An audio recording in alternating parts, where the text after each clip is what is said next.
Hello বন্ধুরা, আপনারা সবাই ভালো আছেন?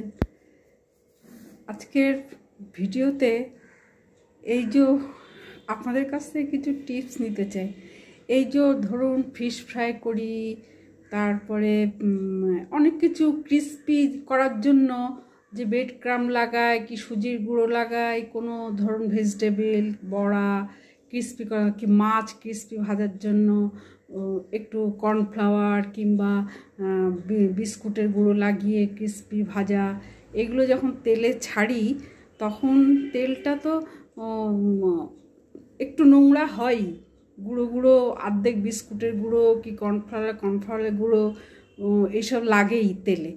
এক এক জায়গার এক এক পরিবারের এক একটা স্টেটের রান্নাবান্নার ধরন, এক একটা পরিবার ওয়াইজ ধরন একটু কিছুটা তো পার্থক্য থাকেই। সুতরাং একটু ভালো, আপনার ভালো জিনিস আমি শিখলাম, আমার ভালো জিনিস আপনি শিখলেন, এই আর কি।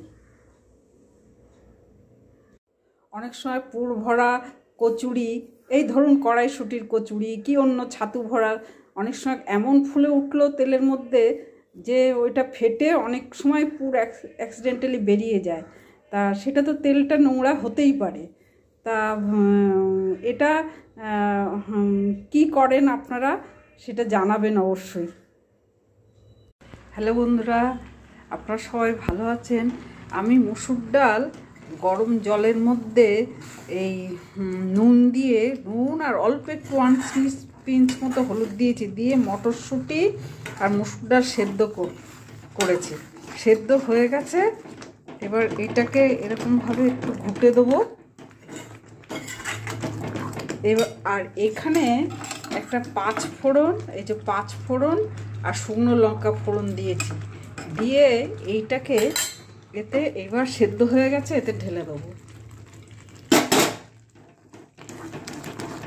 শীতকালে কিংবা এমনি সবসময় একঘেয়েমি তরকারি না খেয়ে মাঝে সাঝে একটু সেদ্ধ ভাত খেতে ইচ্ছা করে, মুখ পাল্টানোর জন্য ভালোও লাগে।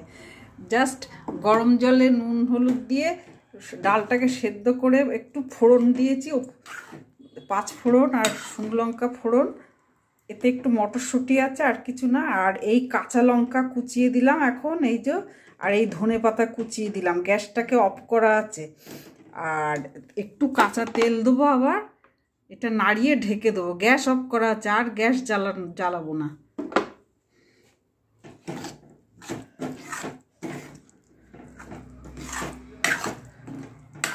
এবার ঢেকে দেবো।